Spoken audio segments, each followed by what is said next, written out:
Mark, you back already? Yeah. Oh, wow. All right. You want to get started? Yeah. Oh, nice. Let's get the screen tidied up. Take that off. Oh, we got to take this. There we go. Get rid of that.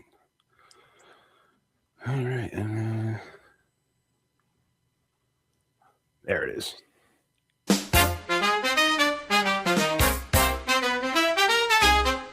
It's the media virus spreading all around.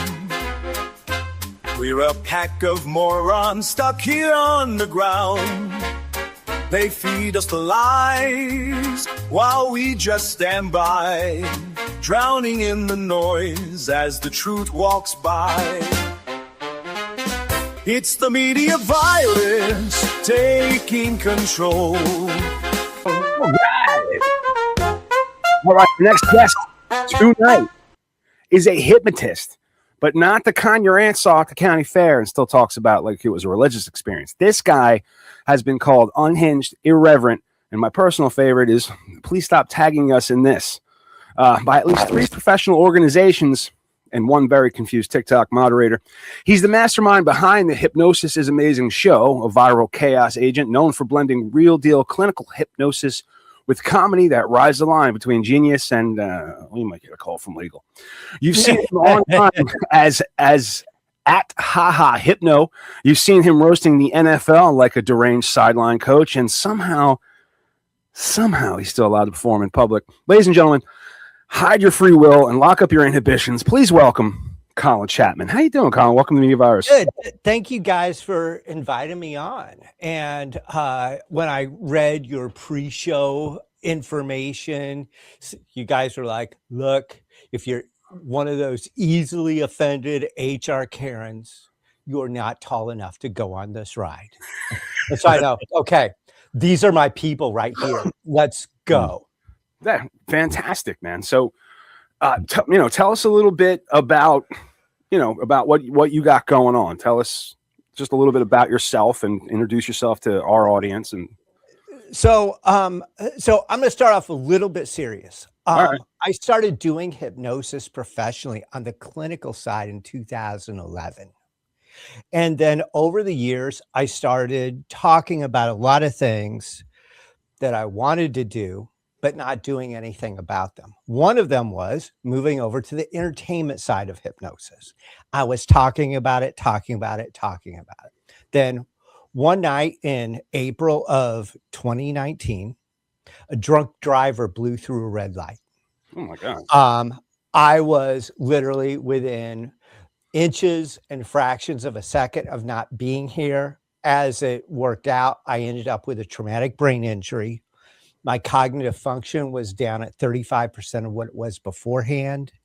They told me I was looking at anywhere from 10 years to all eternity to recover, at which point I still had enough going on that I looked at the doctor. I said, "You're fired." And she's like, "You can't fire me. I'm your doctor." I said, "Pretty sure I just did." Yeah. And I walked out and she was going off. And I have a wife who is a total badass. And she helped me put together a whole new medical team. And then I went to work and I got 100% clean bill of health in 6 months. And look, I'm blessed. It doesn't work out like that for everybody. Okay. I am truly blessed that things worked out the way they did for me. Brain injury is a crazy thing, man. Yeah. Oh, it is. It is. And I came out of that experience with, first off, the understanding that I am not guaranteed to see the sun come up tomorrow morning.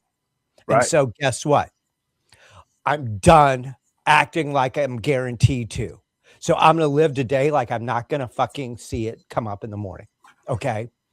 The other thing was I made a decision that all this stuff in life I've been talking like a big man about doing. I had 2 choices. I could either go out and do it, or I could shut the fuck up about it. Either approach was perfectly fine. Right. And the number 1 on my list was doing entertainment hypnosis. And so in 2019, at the end of the year, I did my first show.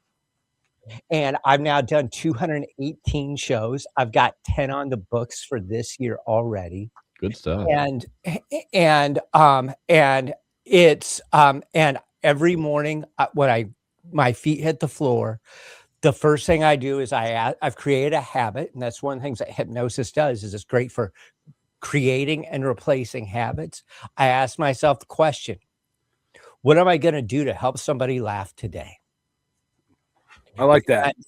And it's like, and I don't know about the world you guys live in. I can tell you what I see is we all need to laugh more.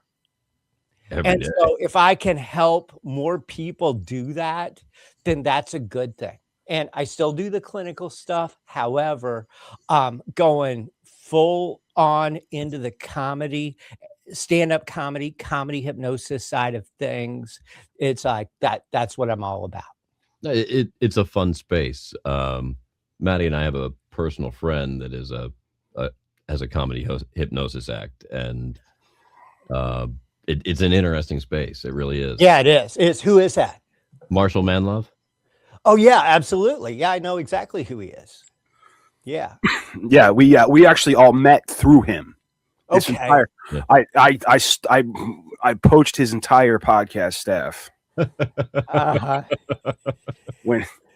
He stopped doing it, but like, and I was like, hey, you guys want to come work for me? And they're like, yeah, we got nothing to do. Yeah. Okay. Yeah. Awesome. So,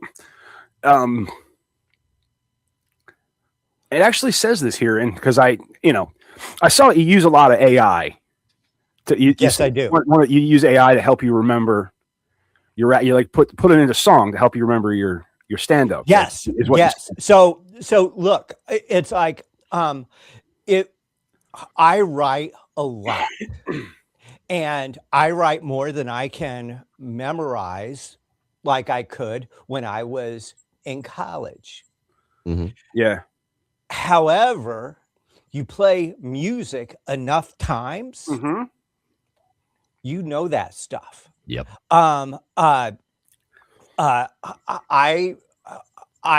work on a joke, and I can very quickly spin up an hour long plus playlist that is using the exact words that I've written. I'm not writing it lyrically, okay, but I'm doing it for memorization purposes. Right. And I'm driving around Richmond, Virginia, just cranking this over and over, and then I just magically sort of get it. Yeah, I mean, we were just having so we actually do a couple of different shows, Colin. Mm-hmm. We do the Media Virus podcast, and we used to do that in 3 sections where we have friends come in the last section, and it gets kind of not safe for work. Mm-hmm. And so we call that one Standard Assholes.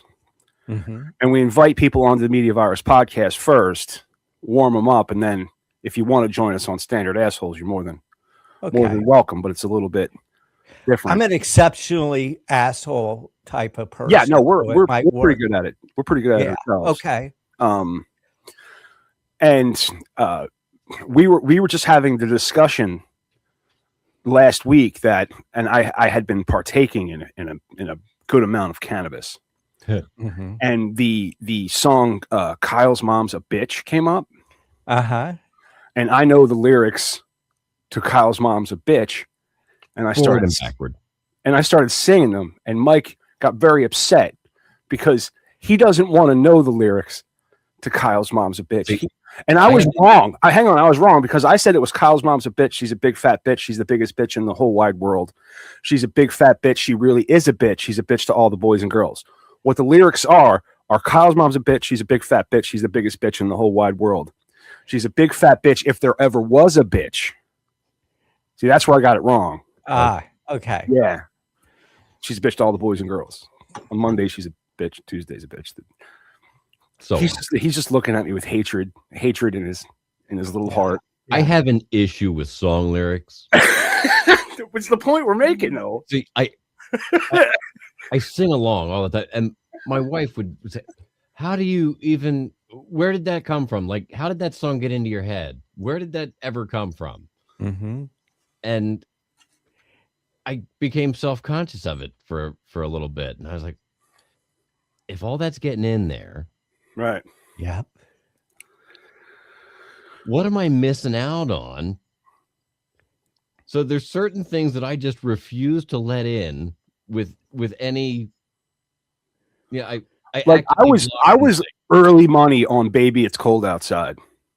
Uh-huh. I was like, this song is about fucking date rape, for fuck's sake. What's in this drink? Like, since I was like 20. I'm like, this song is fucked. I can't believe you play this during Christmas. That one in what's in the summertime. I don't know what the song is, but in the summertime. Oh, if her daddy's rich, take her out for a meal. If her daddy's poor, do whatever the fuck you want with her, because it doesn't matter, because she's a whore. Is that the words? It might be different. No, do what you feel. But I'm sorry. Yeah. It's how I interpreted them. right. Mm-hmm. Right. Yeah, that still works. Let's get back to the guest. I'm sorry, man. Yeah. No, this is fun.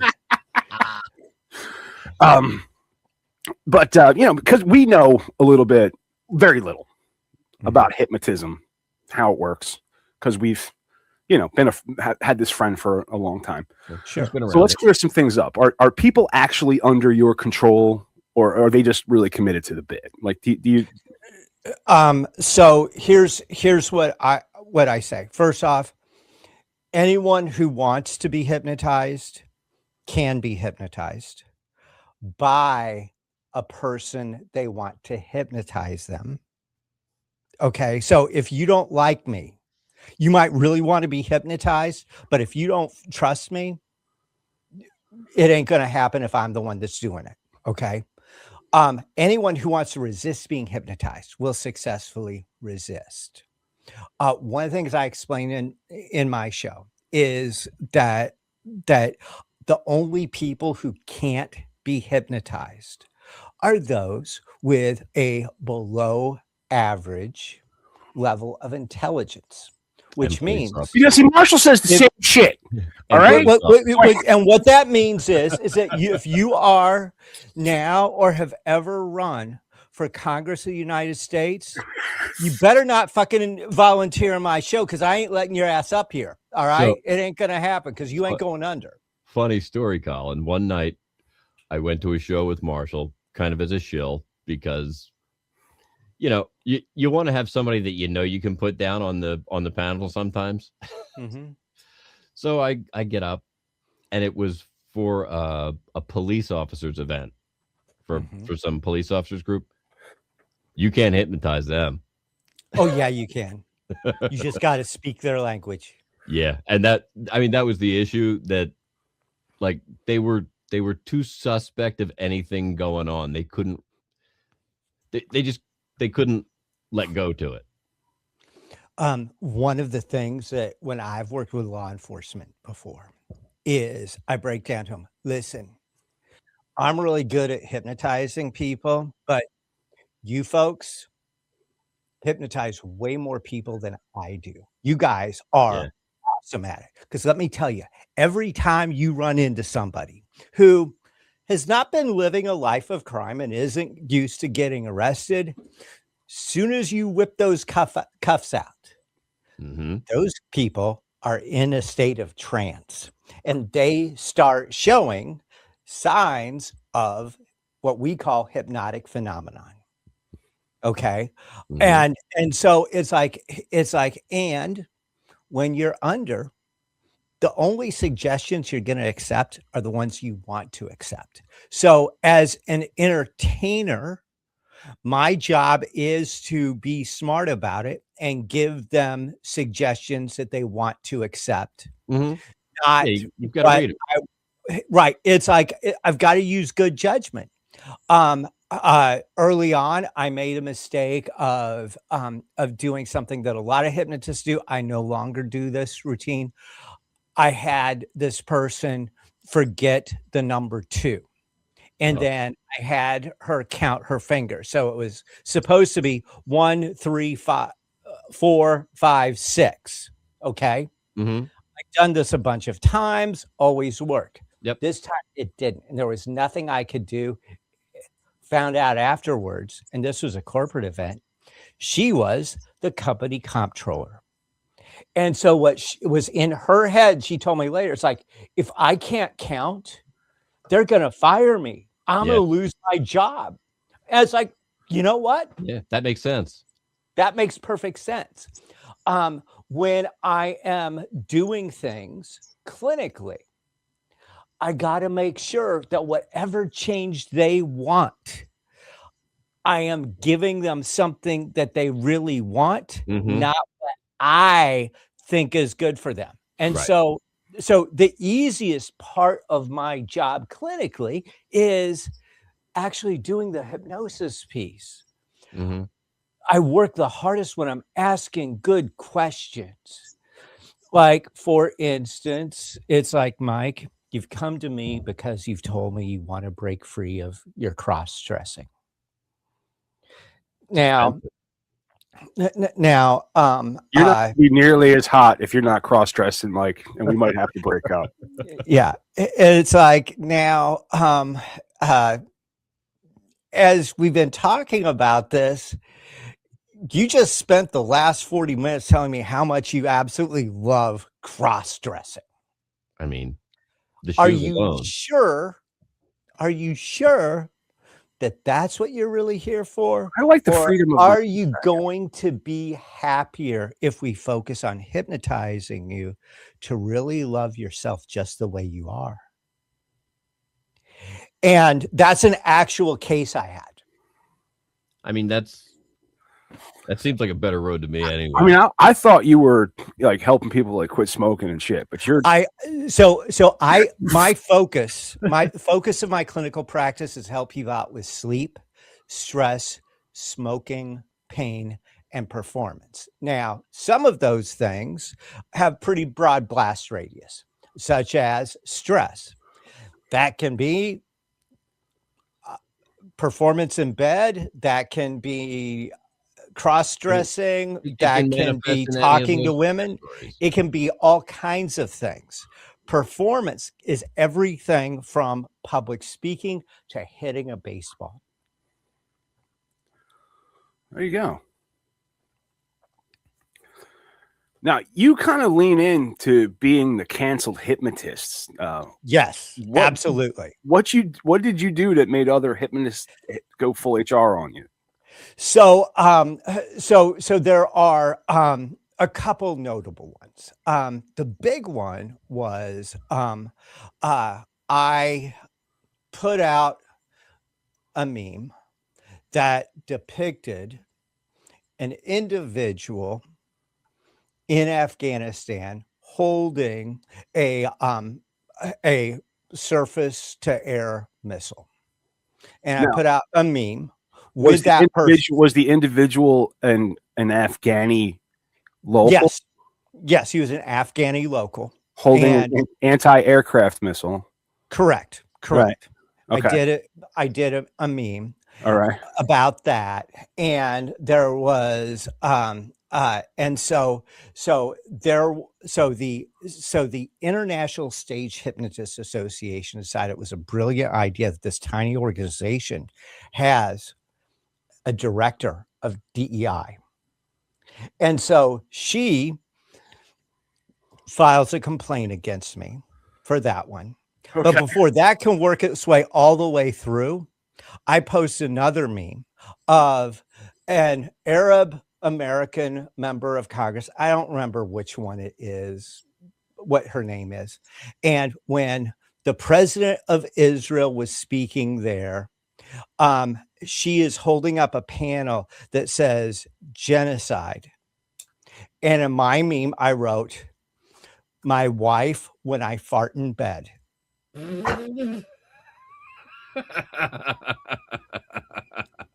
And so I end up with 2 ethic complaints for being.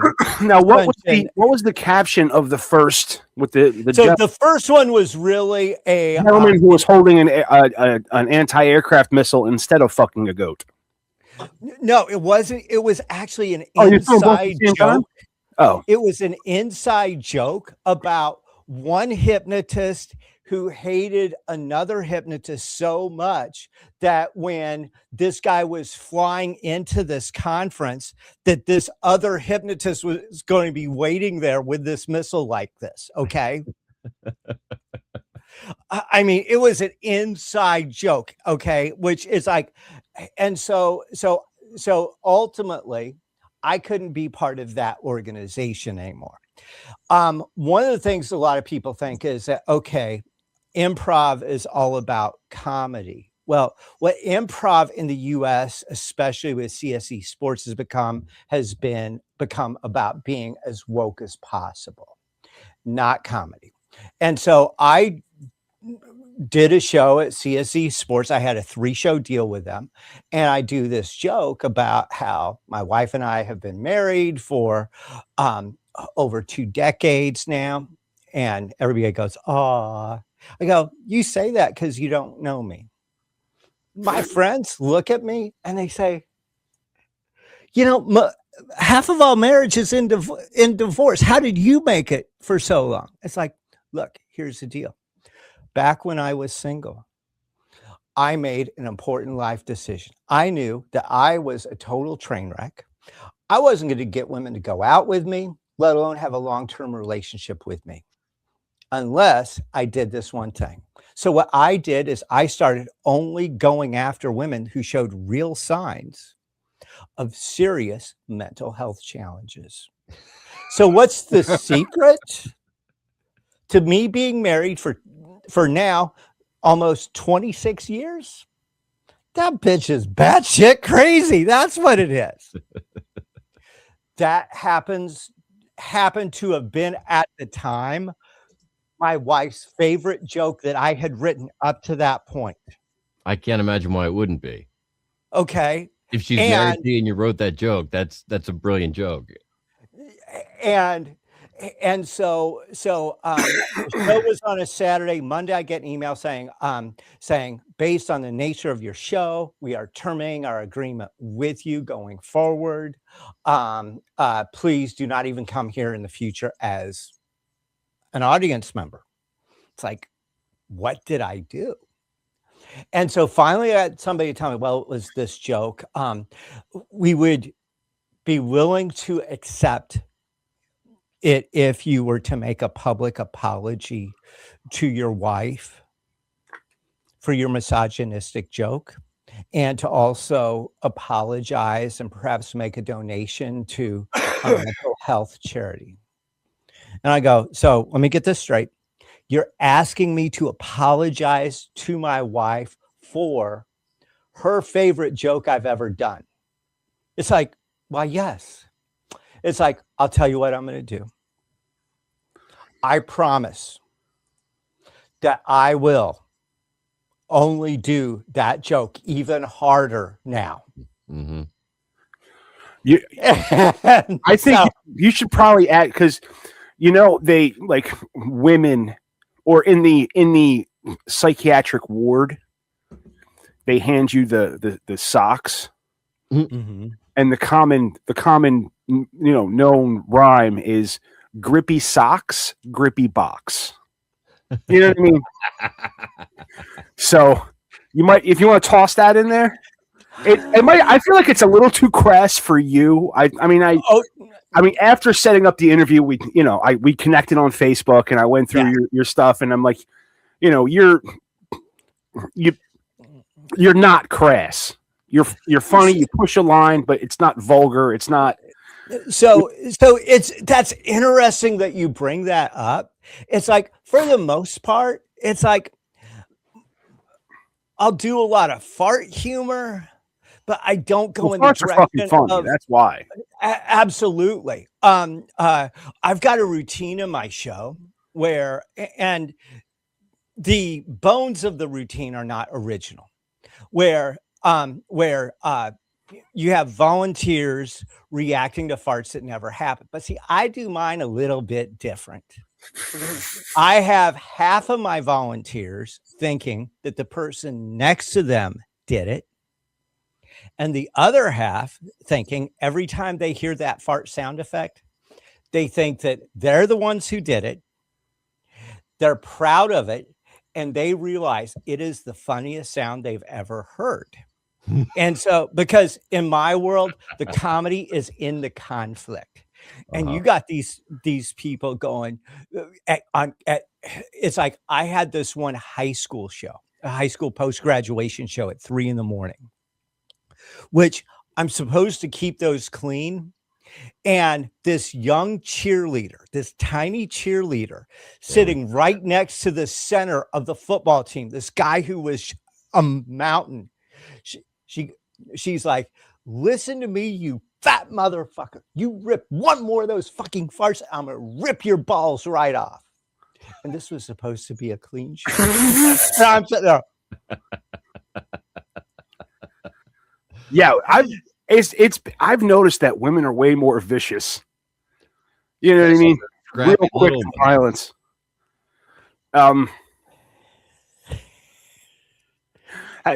Here's has TikTok ever looked at your content and gone, we don't even have a rule for this, just take it down? Yes. Yes.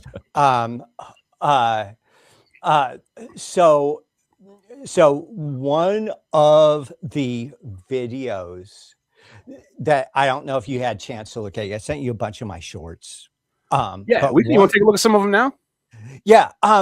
Pull up the one that says how to hypnotize someone in 3 easy steps. 4, 5. Hang tight. I'm going to share it.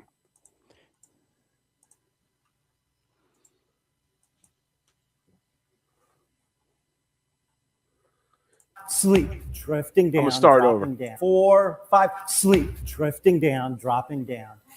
Here's how to hypnotize someone in just seconds. 3 simple steps. 4, 5, Step 1, get their focus. sleep, Step 2 is surprise with the word sleep. drifting down, dropping down. Step 3, you just disrupt their equilibrium and they go sleepy night-night. 4, 5, sleep, drifting down, dropping down. So what, did you like smack him in the head? Is that how you disrupt equilibrium? No. So I pull him forward. Step 1, get their I focus. kind of like a Step pinball 2 machine is with one surprise hand, with the word and I'm pulling sleep. it. Drifting down, dropping down. Yeah. In that particular case, I wasn't expecting him to drop that straight down. Yeah, I was expecting him to come towards me. Yeah, he didn't And stiffen so up what- at all. He just melted. Yeah. So that slap you hear, everybody on YouTube thinks I cold cocked him. All right. It kind of looks like that, dude. Which He it's like, catches you know it. what? That's fine. If 750,000 people want to watch it because they think that I'm actually beating up large black men. Right. That's go what I for mean. it. Either way, you win, dude. Yeah, exactly. So That smacks when you catch him, isn't it? yeah, the smack is when I It's not catch him. him catching him, yeah, but it's still. Yeah. And so I like to say I drop bodies like it's a drive-by in my show.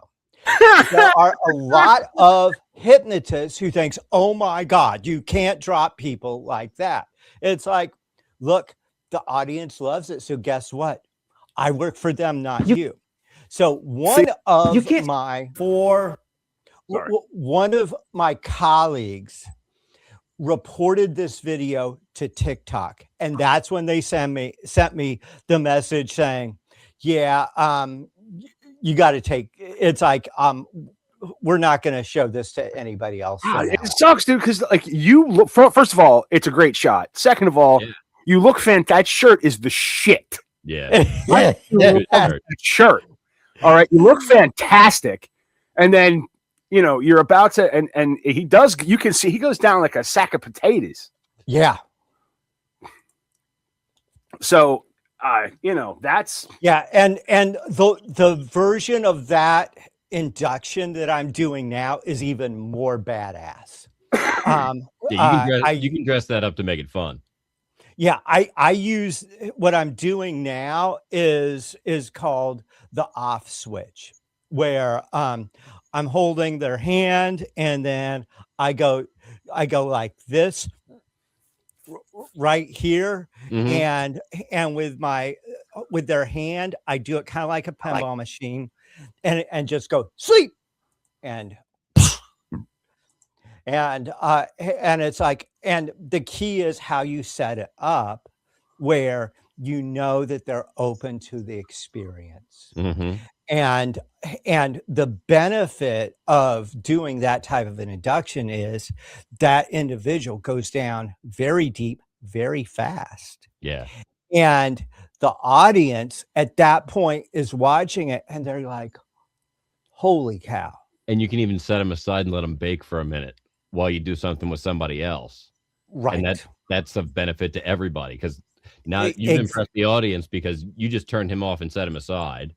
Yes. And all my other volunteers already know that, okay, this dude ain't here to play. This is real. Right. And Well, he's deepening the whole time. exactly. And I love showing people the power of hypnosis and just how that it's like, this is life changing. It's like, I'm not going to sit here and say that hypnosis is what cured my TBI, but here's what it did do. I didn't want to get out of bed anymore. I was ready to give up because I knew that me without a brain served no purpose. Okay. And so, but what hypnosis allowed me to do is allow me to stay in the fight. That's fantastic. Absolutely. And that right there is honestly probably the only reason why I'm even here at all, because I was in a dark space. It's like staying in the fight and having a wife who, it's like I would not have stayed with me if I was her. Yeah. Okay. And she was all in there for me. And I have never felt so loved as I have by someone before. That's It's amazing. that is, yeah. I'm left kind of speechless. I don't, we don't usually have folks open up so readily. Thank you. But I'm sorry, kind of touched. Not in uncle kind of way, but so one of the videos that I sent you is one, and I don't remember the title of it, something like what would it be like to be hypnotized or something like that, and it kind of walks you through in 30 seconds what's really going on in my show. And this is one of those high school middle of the night shows. Okay. I've seen my fair share of footage of those. So yeah, hang on.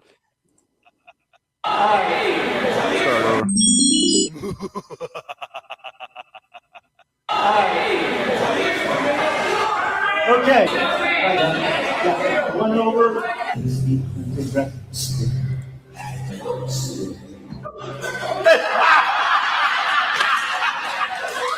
Shake my hand. That's right. Stars of the shows. You guys go back, sit down.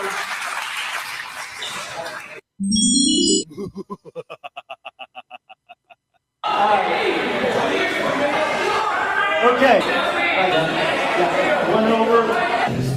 Big breath. All right, so to narrate what's going on, you're just So the montage. So that's so there's one part it doesn't really show that I'm doing. So when I first come up, I do a short bit of stand up, and I use that stand up to break down for people what hypnosis really is instead of what Hollywood has hypnotized them to think it is. correct. A lot of hypnotists do this boring, what they call pre-talk about, the power of the mind and what's against your moral code and all this boring stuff that nobody cares about. I'm using stand-up to show them how we're getting hypnotized all the time. And this is just one more piece of that. Then I break down for people why it is they want to volunteer. My volunteers come up. I confirm that they want me to hypnotize them. I hypnotize those folks, and then I start giving them hilarious suggestions. And so that's showing me hypnotizing a bunch of people and they're laying on top of each other because they're that far under. And then they're reacting to each other doing some pretty funny things. A lot of hypnotists tend to do a lot of group routines. Most of my routines are focused on 1 to 3 people at a time to really focus in on the individuals and make those individuals the stars. Yeah, and I mean that only makes sense because when you have a panel of 12, you might have 4 that are great, you might have 8 that are great, but you've got to play to the strength of wherever you are. Exactly. And I'm doing things at the very beginning, figuring out, okay, who are my rock stars? One of the things I've learned is I have to make sure that if somebody has smoked a certain plant before the show, that's cool, no problem. If somebody has eaten that plant before the show, I'm going to ask that you not volunteer. Yeah, that can Because you folks will ragdoll on me. And everything you're going to show me up until the part that you become basically mush. Raggedy Ann, I'm convinced that you are under deep because you're showing me all the signs. Yeah. And then I give you the most basic suggestion, and then you're just staring at me. Completely At best, you might start to giggle at me. And it's like, oh, yeah, you had an edible, didn't you? Completely checked out. Yeah. Yeah. It's a different buzz when you eat it. Absolutely. Absolutely. Dude, I popped into Botana Organic after therapy today. Yeah. And I got this. I wanted to go to Planet Fitness and work out, you know. Mm-hmm. And so I got this 100 milligram drink. Right. The drink hits you fast, dude. It hits you fast. I was in the middle of my routine. I'm like, oh shit, that's something to be shared with a friend. Ill-advised.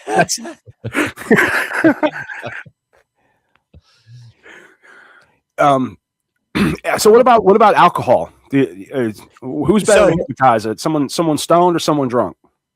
So in both cases, it's like there comes a point of diminishing returns. Okay. I have had to send volunteers off where I can see in their eyes, this lady isn't just drunk. She's one of these angry drunks. Oh, they're fun. Yeah.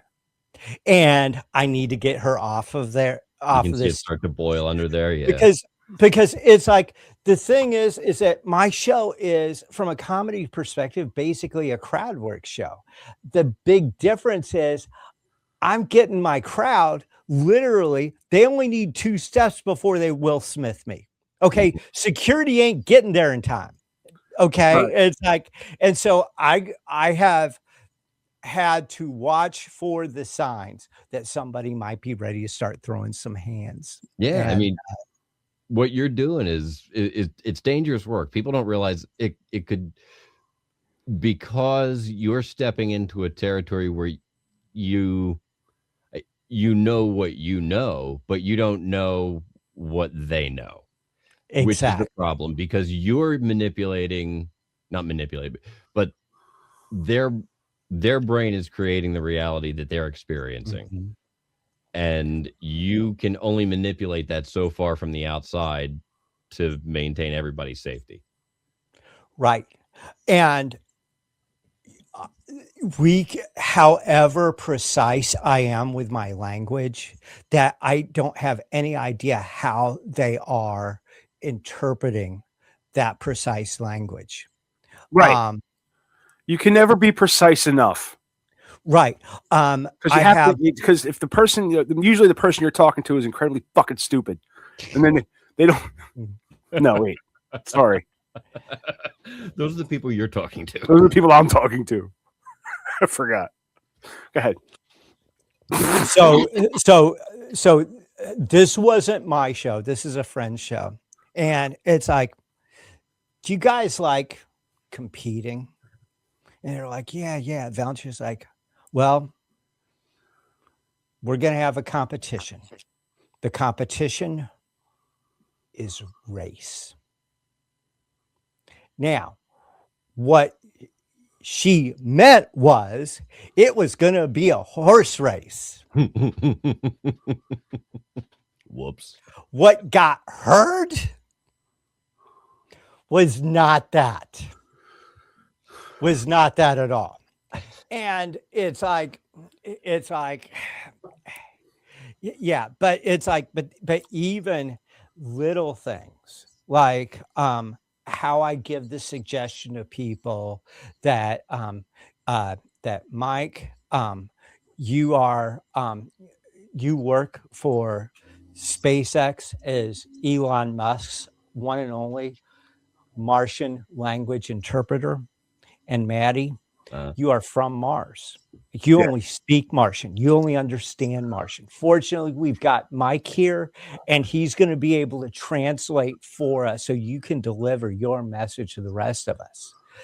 And it's how I set up what speaking Martian is. It's something that my volunteers and my audience have had to teach me to do so it is most effective.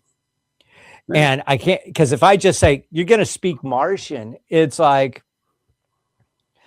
that can mean anything. Now, do you hit when you mentioned before that hypnosis is what is helping you immensely, right? It's a absolutely. Now, do you hypnotize yourself? Yes. Now, is that something that you do? Is that something that you do, or do you like? What I mean is, do you like record it somehow and then play it back to yourself so that it's, or do you just kind of do your own focus thing? So basically, what I will do is I will focus my eyes like this, start taking deep cleansing breaths, close my eyes, and then I'll start to picture that out in front of me is the number 10 just floating out there. I continue to focus on it as it just drops down, goes lower and lower, just like that. And when it goes all the way down to the ground, it disappears. I open my eyes, I close my eyes, and then I see the number 9 doing the same thing. I'm usually under by time I get to 6. Oh. Okay. It's like when you say under, do you mean like asleep or?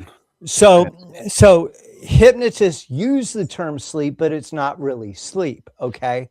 I am hypnotized, hearing things around me. If you asked me to do something that I didn't want to do, I would be able to say no. You asked me to do something I did want to do, I could go ahead and do that. It's kind of like you're in that state in the morning when you've hit the snooze alarm. You're not all the way out, you're not all the way under, okay?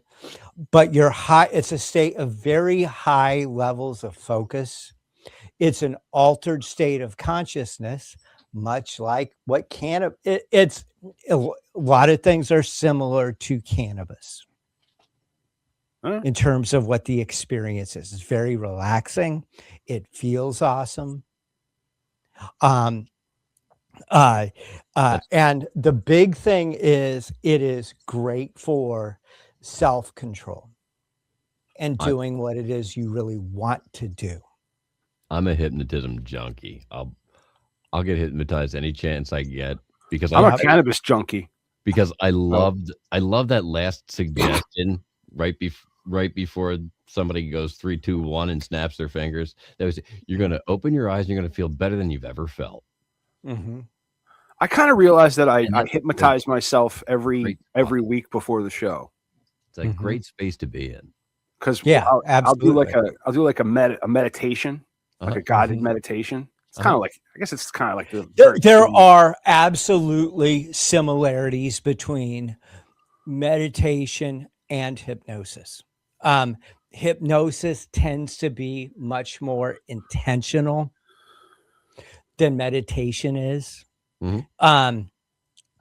you can get to a deeper state of consciousness with hypnosis. However, you can still get into some pretty wildly altered states with meditation with enough experience at Yeah. it. Now, do people ever like come out of it and go, why am I holding a shoe and crying? Are they confused when they come out of it, or do they like kind of just realize they know everything that like do they remember the shit, or so that is absolutely a your mileage may vary kind of thing. oh, okay. When I'm working with people clinically, I actually give them the suggestion that they will remember everything. I have learned that I have to do that.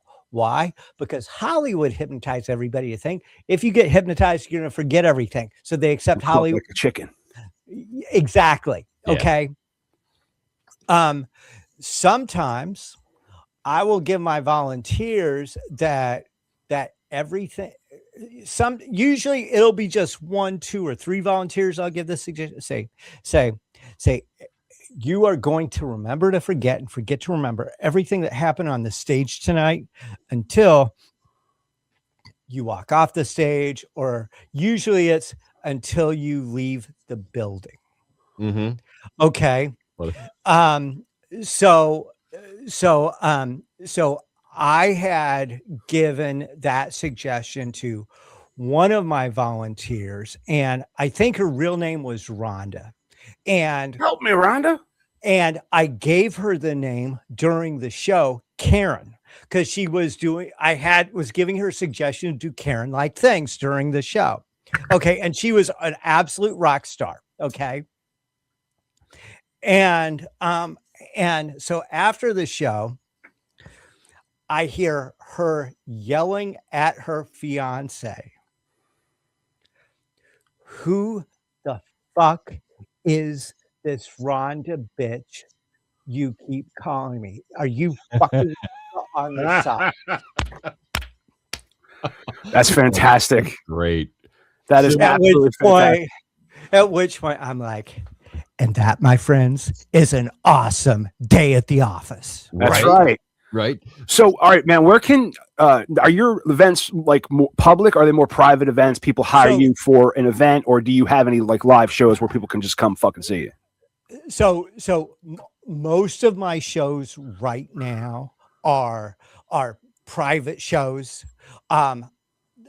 The venues I was working with to do 4-wall shows, which I love doing, they're no longer with us, which kind of sucks. So I'm in the process of figuring out, okay, where can I go next? And it's like, and I've got a whole new strategy on that, terms of here locally.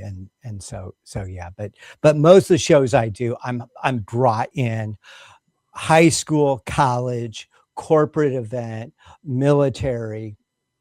4th of July, I'm doing a show at a campground to celebrate the 250th anniversary of our great nation. Absolutely. Yes, absolutely. I think Mike did too, had the honor of being born on our bicentennial. Yep. Okay.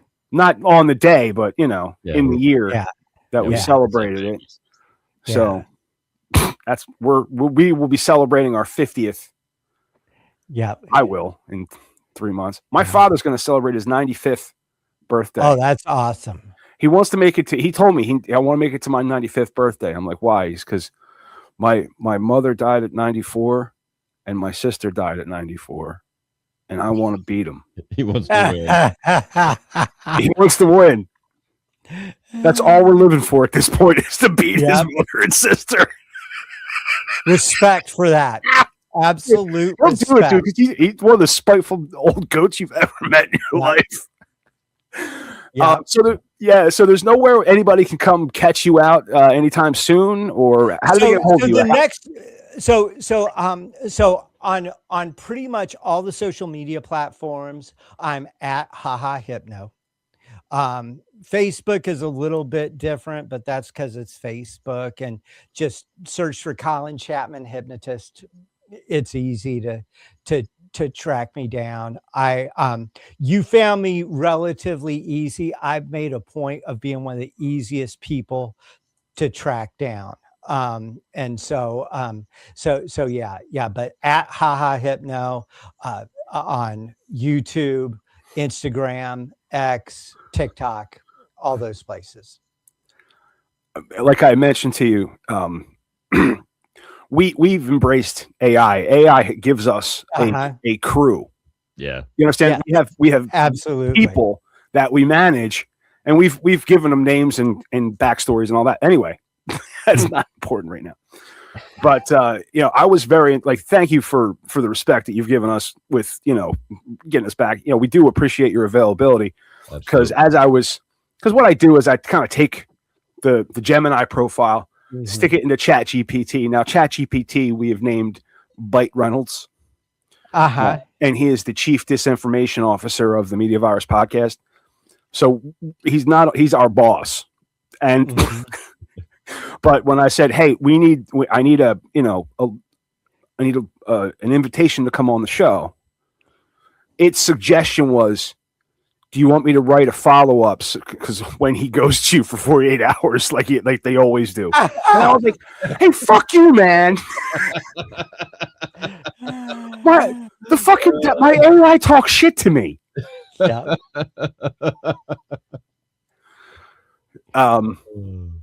So we do I appreciate you coming on the show. Hey, listen, man, we'd love to have you on. Come on, Standard Assholes. That starts at 10 o'clock. If you'd like, I'll send you an invitation. Yeah, no, absolutely. I'm going to make sure I still got enough water to keep me going here. And, yeah, absolutely. Well, we take, we're going to be winding this down and then starting back up at 10, and I'm going to shoot you a completely separate invitation. Okay. All right. Cool. And here, let me just since we're talking AI, here's one of the really cool things that I've been doing with AI. When I'm working on something I really care about, and a specific example is I'm writing a new stand-up joke, I don't just go to one AI.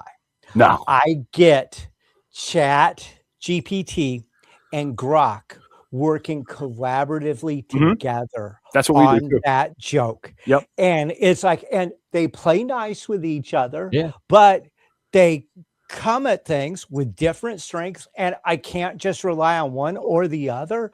I need both. Yeah, we go as far as to tell them we're doing that. Oh, I do too. It's like I'm copying. Here's what Pat said. Here's what Grok said. Yep. Let me set it up for them the way that they'll actually set text up for them the way that they read it better. It's in Standard Assholes. One of the things that we've done is we've brought Suno music. Like, we'll think of a song that we want to hear. We want I'm a former musician. I was in bands for 20 years till it broke me. One of the reasons I do this is I had a bunch of equipment that I could figure out how to make record a podcast. So it just kind of came. That's the old punk joke. You go if you're in a punk band in your 20s, in your 40s, you'll have a podcast. So we started making songs, just writing, because I decided last week that Delaware, we're all sitting in Delaware. I was listening to California Lover by Tupac and Dre, and I was like, Delaware needs a hip hop anthem. And we wrote one in a 90s hip hop style. So what we do is we kind of pick a genre and then play stupid songs. So we got a whole bunch of dumb songs to play. Yeah. Pull up my Afro Man song. That's the first link in the thing, right? I don't know which one it is. I'm pretty sure it is. We looked at it last night for a little bit. Yeah. Oh, that was the other shit.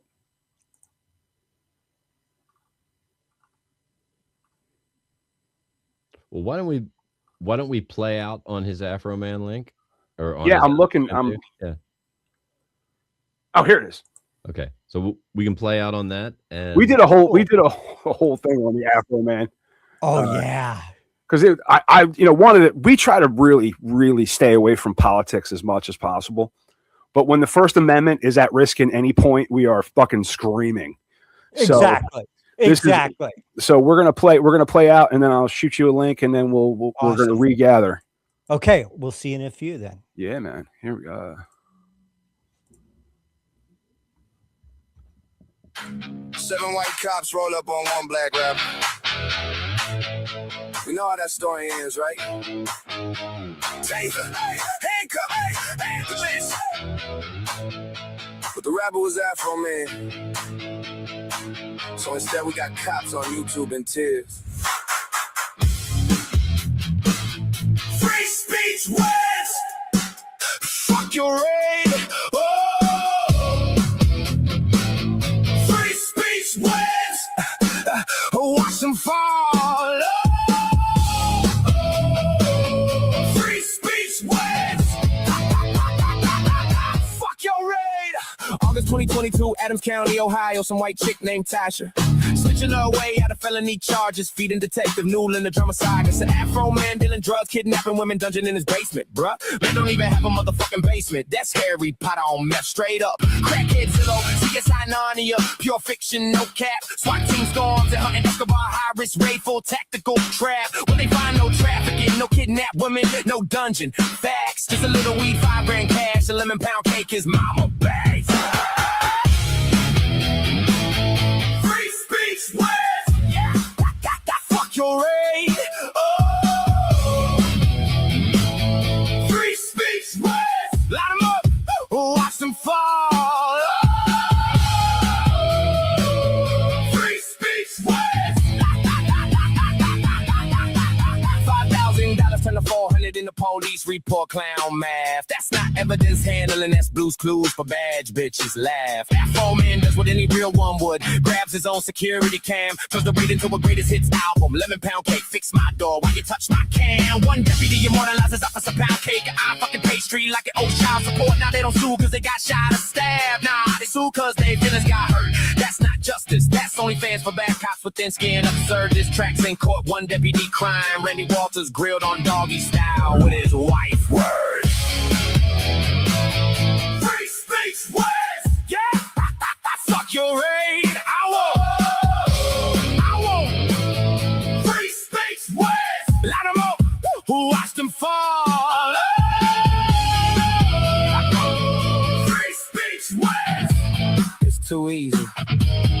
Afro man shows up every day in a full custom American flag suit, looking like the First Amendment got drunk at a 4th of July parade. Salute. They thought they was a rapper, ended up getting roasted alive in open court. Jury came back quick. Afro man wins all counts. Case dismissed. We got high. Pound cake, loving camera, disconnected lying. Math challenge clowns. Try to take down one black rapper and the whole world shut them down. All because they made the same mistake I made my whole life. No lie. They listen to a white chick. 7 white cops roll up on 1 black rapper. We know how that story ends, right?